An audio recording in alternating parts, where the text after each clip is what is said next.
E nesta manhã eu quero falar sobre até que sejamos um. Eu quero pensar e ajudar os irmãos também a refletir sobre esse tema que nós temos aqui. E hoje eu vou falar um pouco sobre a unidade. E eu quero convidar a abrir a sua Bíblia no livro de 1ª Carta de Paulo à Igreja de Corinto, no capítulo 1. Nós vamos estar, de certa forma, lendo alguns versos deste primeiro capítulo. Capítulo 1, vamos ler o verso 10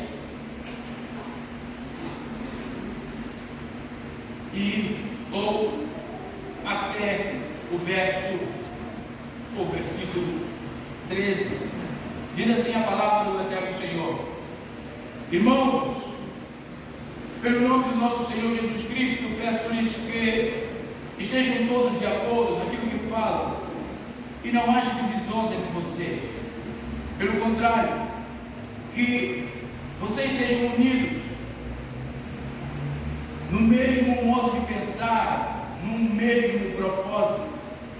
Pois, meus irmãos, fui informado a respeito de vocês por alguns membros da casa de Cleo, e de que há brigas entre vocês.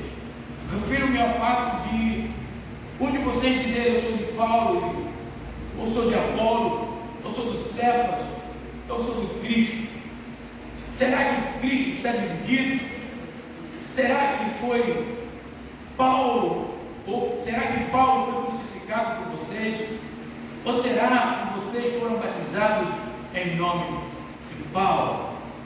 Obrigado, Senhor, pela tua palavra, e rogamos pela tua misericórdia, fala os nossos corações, aplique a sua palavra em nossos corações. Rogamos em nome de Jesus, amém. Irmãos, é um grande desafio para nós neste ano, porque a palavra de Deus diz com muita claridade que o mundo haveria de conhecer Jesus quando a igreja fosse uma. Isto é um clamor de Deus para a sua igreja. Quando o meu povo fosse um, o mundo haveria de me conhecer. Então, ser um não é uma prerrogativa do pastor, não é uma prerrogativa da igreja, mas é uma prerrogativa do Senhor, é uma ordem do Senhor, é o desejo do Senhor, que se afirma ser um com o Pai. Quando perguntando ele: mostra meu Pai, ele diz: eu e o Pai somos um. Você me vê, você está vendo o Pai. Então, nós vimos algo bastante importante nesse escrito do apóstolo Paulo. Repare que esta carta aos Coríntios é uma carta que o apóstolo Paulo escreve ainda em Éfeso, por volta de anos 50 depois de Cristo, e difere de outras cartas de Paulo, por quanto o volume de ensino que esta carta aos Coríntios ela traz à igreja, e com muita repetição ao ensino que Paulo, de forma intencional, ela traz à vida da igreja de Corinto, e que parece necessária para os nossos tempos. Repara que esta carta, a sua escrita aos seus destinatários originários, do ponto de vista temporal, eles estão distantes do nosso tempo, mas nunca se viu uma carta tão atual e tão necessária quanto essa para os nossos tempos. Diga-se de passagem que um dos temas que Paulo trata constantemente sobre nesta carta é aquilo que eu chamo de uma chamada de Paulo à unidade da igreja na luta pela santidade, através do serviço que ela faz com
que a unidade da igreja reflete o Deus que era certo.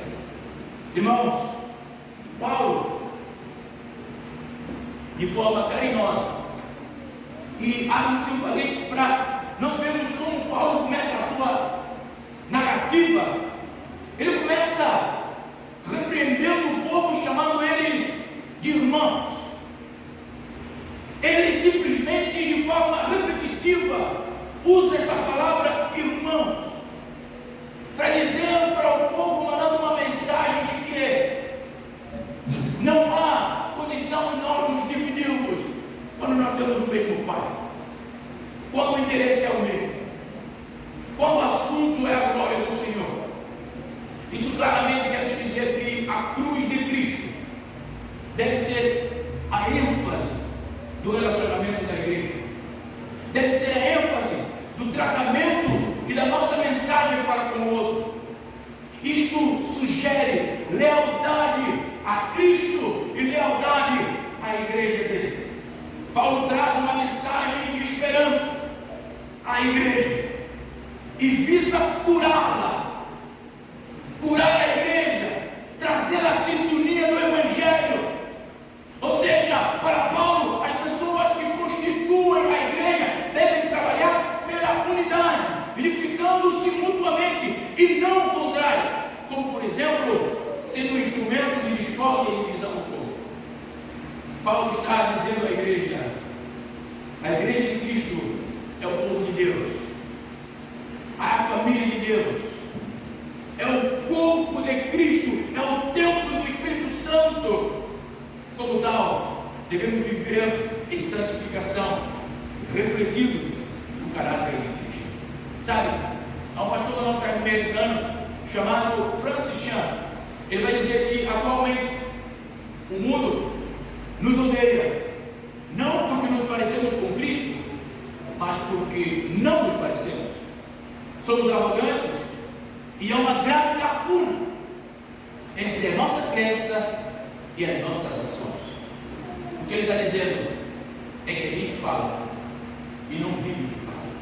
Por isso o mundo nos odeia. Até porque já era uma predição de Cristo: o mundo haveria de conhecer vocês, quando vocês fossem. Só que agora nós não somos um. O mundo nos odeia por causa disso. Eles deixam de conhecer a Cristo por nossa causa. Então, o apóstolo Paulo vai aqui nos apresentar, e é isso que eu quero meditar com os irmãos nesta manhã: 3 razões pelas quais a igreja precisa viver em unidade. 3 razões pelas quais a igreja precisa viver em unidade. Repara comigo o verso de número 13 e vamos dissecar este verso. Este versículo está: 13 razões pelas quais a igreja, eu e você, precisamos viver a unidade. Primeira razão: por que a igreja do século 21 precisa viver a unidade? Por que a igreja, a primeira igreja batista da cidade de Iguaí, precisa viver em unidade? Primeiro, porque Cristo não está dividido. Cristo não está dividido. Olha o que o apóstolo Paulo pergunta. Ele fala, ele estabelece essas 3 razões a partir de perguntas retóricas. Ele diz: será que Cristo está dividido? Então, primeiro ele sugere aos irmãos no versículo 10: vivam em unidade, pensem, tenham o mesmo propósito, tenham o mesmo pensamento. Agora ele vai dar a razão pela qual nós precisamos viver em mesmo propósito, nós precisamos viver em mesmo pensamento. Primeiro ele diz: Cristo está dividido. A resposta é:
Timóteo capítulo 2, versículo 6, ele diz o seguinte: porque há um só Deus e um só mediador entre Deus e a humanidade, Cristo Jesus o homem.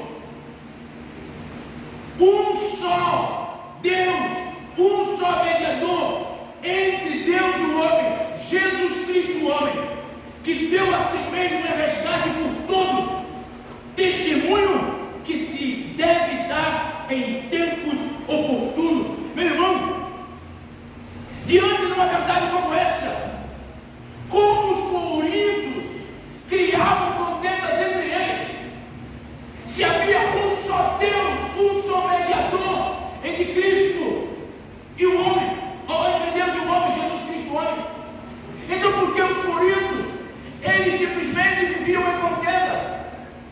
Talvez fazer-se uma pergunta mais direta: por que nós, a igreja do século XXI, vivemos em contenda? Vivemos particularmente em discordância, vivemos particularmente em vaidade, vivemos particularmente em queixinhas uns com os outros, ou uns para com os outros. Se Cristo é o mesmo, se todos nós fazemos parte do corpo, por que nós queremos aborrecer o nosso irmão? Para a igreja do século XXI, talvez, é o motivo que o apóstolo Paulo está dando aqui. Primeiro, é que os cristãos de Corinto consideravam o Evangelho de Cristo simplesmente do ponto de vista filosófico, porque eles se identificavam, até porque Corinto era uma cidade embebida em sabedoria, em filosofia, e as pessoas mundanas se identificavam com cada filósofo, e aí a partir desse pressuposto diziam: olha, eu sou do filósofo tal, eu sou da ideia do filósofo tal, eu sou da ideia do pensamento do filósofo tal, eu chamo para mim as verdades que o filósofo tal dirige, ou fala, ou apresenta. E o apóstolo Paulo está dizendo aqui: por que vocês estão sendo mundanos dentro da igreja? Por que vocês estão trazendo cultura do mundo para dentro da igreja? Se identificando com Paulo, com Apolo, com Pedro, quando Cristo é o mesmo, quando o Evangelho é um, quando a verdade é uma, quando Cristo não está dividido. Talvez nós, nos tempos de hoje, estamos vivendo um Evangelho deturpado, totalmente filosófico, totalmente seguindo, simplesmente não por causa de Cristo, mas por causa daquilo que os outros estão falando, ou talvez por causa do servo e não do Senhor. E é esse o problema que a igreja de Corinto estava passando, estava gerando dentro dele divisão, e a igreja não estava prosperando, simplesmente imbuída de uma falsa devoção. Talvez Corinto estava embebido de uma vaidade doentia, uma vaidade que ensinou a mostrar a sabedoria, a filosofia era o padrão de vida, e os cristãos estavam trazendo essa verdade para dentro da igreja. A igreja do Senhor é santa, a igreja do Senhor, o padrão do mundo não pode ser o padrão da igreja. O padrão da igreja é santo, é bíblico. Nós não podemos misturar as coisas. O que serve lá fora não serve aqui dentro. Aqui é a palavra do Senhor, é verdade do Senhor. Outro motivo, que também estava de certa forma imbuído no coração dos coríntios, e por isso, dentro da sua classe, havia dissensão, havia separação, havia discórdia, havia contenda. É que eles, pela natureza egoísta humana, eles preferiam uns em detrimento de outros. E isso, muitas vezes, eles enfatizavam mais o mensageiro do que propriamente a mensagem. Eles enfatizavam mais quem está na frente do que propriamente a palavra daquele eterno Senhor. E isso fazia com que houvesse divisão no meio deles. E isso fazia com que a comunidade era prejudicada por causa de uma falsa devoção. Uma devoção que era, a bem da verdade, deixava o Senhor do lado e olhava para o servo do Senhor. O servo do Senhor era a atenção e o Senhor era deixado de lado. E isso gerava competição, isso gerava contenda entre eles. 1 Coríntios capítulo 3, Paulo vai dizer que nós todos somos cooperadores. Sendo cooperadores, não há espaço para competição entre verdadeiros servos de Deus. Irmãos, é uma prática pecaminosa, é pecado se comparar pastores e obreiros.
que o eu, quando dá lugar a nós, Cristo reina.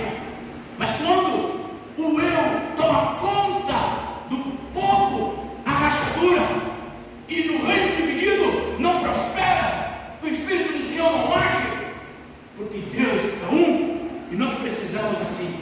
Nós fomos chamados para viver em união, em unidade.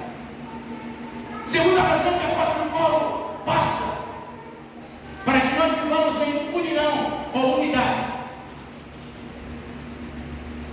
Primeiro, Cristo não está dividido, por isso nós não podemos estar aqui.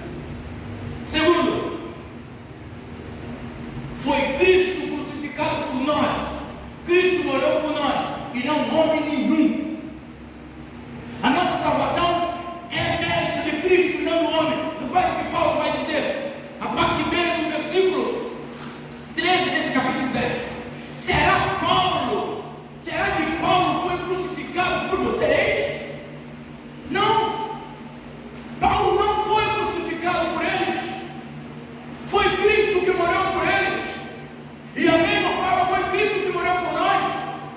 Foi Cristo que morreu por esta igreja. Não é pastor nenhum, não é líder nenhum que deu a vida por esta igreja.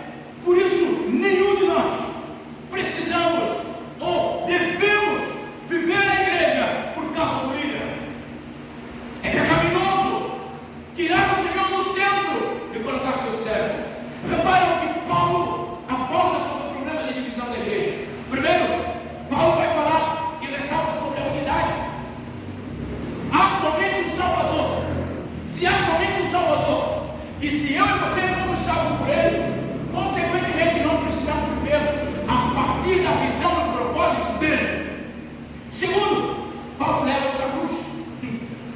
Paulo leva-nos à cruz, porque a crucificação não era apenas, no tempo de Jesus, uma morte horrível. A crucificação era uma morte vergonhosa.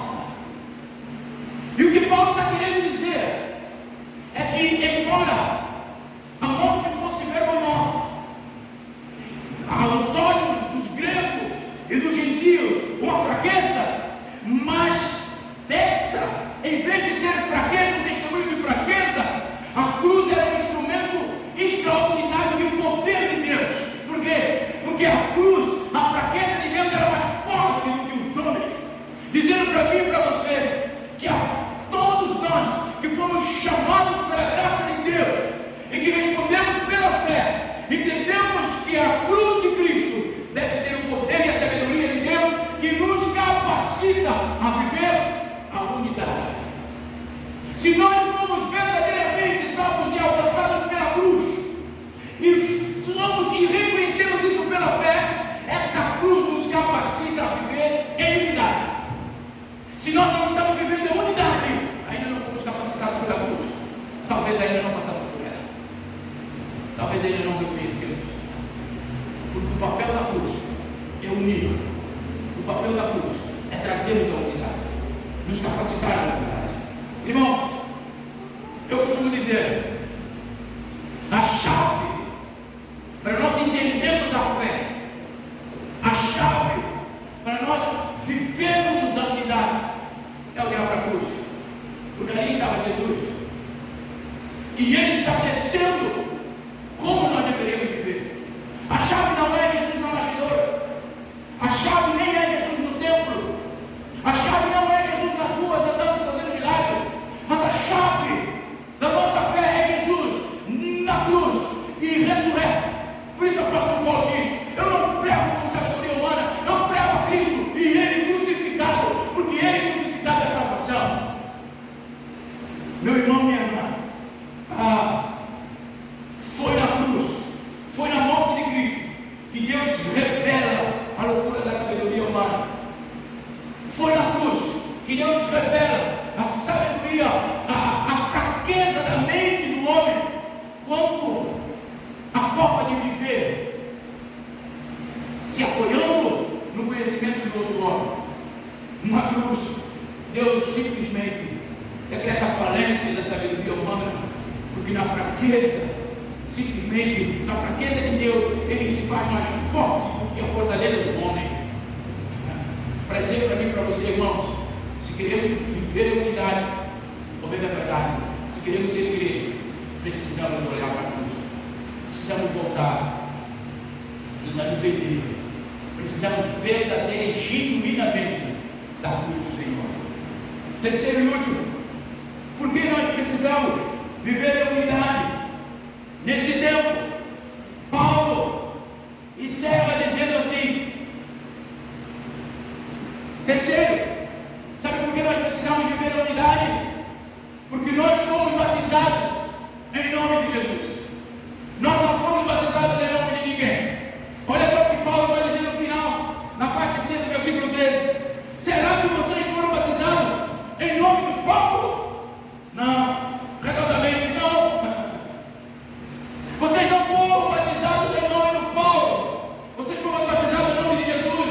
Agora repara, se Jesus é um, vocês são salvos pelo sacrifício de Jesus e batizados em nome de Jesus, só resta uma coisa: viver em unidade.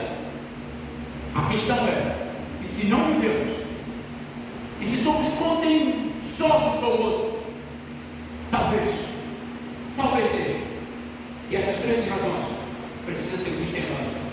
E hoje é o dia que fez o Senhor para nos aproximarmos mais perto dele. Nós precisamos entender que batismo no tempo de Jesus era algo bastante importante, era algo sério. E batismo no tempo dos apóstolos era algo sério. Era realmente quando o pecador se arrependesse, quando o pecador era batizado, ele era automaticamente desligado da velha vida. Ele deixava literalmente a velha vida. E assim sendo, muitas das vezes era abandonado até mesmo por familiar. Isso ainda acontece na minha terra. Na minha terra, o crente é crente. Ele muitas das vezes é abandonado pela família, porque ele não negocia valor, porque ele muda de vida. Já tive que aconselhar, já tive que acolher pessoas jovens, já tive que assistir e ouvir testemunho de homens e mulheres jovens sendo mortos por própria família, porque reconheceu Jesus, foi batizado, negou a família. Quanto mais permaneceram os mesmos erros. Naquele tempo, precisava-se pagar um alto preço para ser cristão. Por isso o apóstolo Paulo vem dizer: olha, vocês não foram batizados no meu nome. Se vocês não foram batizados no meu nome, vivam como aquele pelo qual vocês foram batizados no nome dele. E se ele é algum, vivam em unidade. Vocês precisam viver em unidade. Meu irmão, acha de que tanto Paulo, quanto Jesus, quanto Pedro, poucos batizaram, mas os seus discípulos batizaram. Mas alguns Paulo batizou, até mesmo para o crescimento da igreja de Corinto. E Paulo faz questão de frisar alguns nomes que ele batizou, até porque o batizar não era o ministério principal do apóstolo Paulo. Ele vai dizer isso. Eu não fui chamado para batizar. Não era a principal missão do apóstolo Paulo. Mas Paulo não estava minimizando o batismo. Ele estava colocando o batismo no seu lugar devido. Sabe por quê? Porque os coríntios valorizavam extremamente o ritual do batismo. Por isso, eles se amavam, eles se apoiavam. Eu fui batizado por Apolo, eu fui batizado por Paulo, eu fui batizado por Cefas. E de acordo com quem foi batizado, se sentiam mais importantes do que os outros. Sabe? É errado, meu irmão, nós identificarmos o nome do celebrante do nosso batismo mais do que é de Jesus. É errado nós acharmos que uma data, um local, uma água é mais importante do que o nome de Jesus. Eu conheço pessoas que são batizadas ou que escolhem ser batizadas no Rio Jordão, porque parece que tem um negócio exponencial no Rio Jordão. Eu fui batizado na África, irmão. E graças a Deus por isso, aqui fico forte de Jesus do meu lado com ele. Não negocio princípios. Porque eu conheço Jesus. Quero servir Jesus. Ainda ontem, estava conversando com o irmão daqui da nossa igreja. Falei para ele: olha, quero dar para chegar na tua idade. Mas sabe, viva a cidade toda. Na minha casa tinha um. Meu avô, até praticamente o dia da sua morte, ele pregava, ensinava a escola bíblica na igreja como ninguém. Eu fico pensando.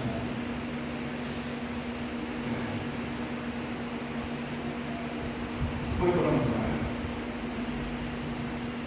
A gente acha que o Rio do Jordão, ter a água do Jordão, vai nos fazer mais exponenciais.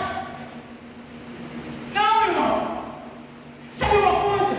Olha o que o mestre Hernandes vai dizer.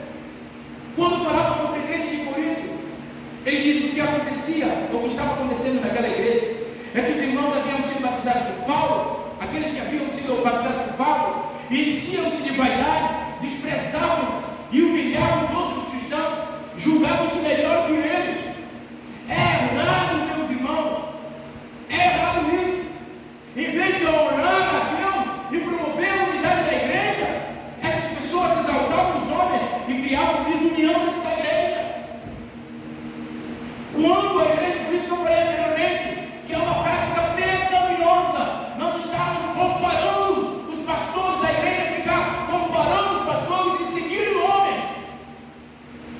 É uma prática pecaminosa, porque você tira do centro quem deve estar no centro e coloca homem. O homem é falho. Irmãos, amados irmãos, sabe o que é importante? É o nosso nome estar escrito no livro de Deus. Não importa onde você foi batizado, quem te batizou. O importante é você andar como Jesus quer que você ande. O importante é você ter o nome no livro de Deus. O importante é você estar, meu irmão, andando com Jesus. Porque o seu batismo não te vincula a quem te batizou. O teu batismo te vincula a Deus. A tua fé não te vincula a quem pregou no dia que você recebeu Jesus. A tua fé te vincula a Deus. Se é que a tua fé é em Deus. Concluindo, aprofundemos a comunhão com o Senhor, Deus e com os irmãos. Sejamos coerentes com as nossas mensagens. Que as nossas falas se confundem com as nossas ações. Que as pessoas ficam maravilhadas. Que o nosso testemunho, se preciso for, seja usado palavras. Se preciso for, seja usado palavras. Que nós possamos entender como chamados para participar de uma unidade. Porque aquele que nos chamou é um. Foi Ele que morreu por nós. Foi em nome dEle que nós fomos batizados. E simplesmente Ele não está dividido. Ele é. Baixe sua cabeça e quero orar com você. Senhor, obrigado pela tua palavra. Senhor, nesta manhã nos ensina a viver a unidade. Nos ensina a ser um. Porque foi para isso que o Senhor nos chamou. Nós fomos chamados para a unidade. Viver uma vida cristã sem unidade é qualquer coisa como não perceber o nosso chamado. Tenha misericórdia de nós e nos ajude. Havemos de celebrar agora a ceia do Senhor.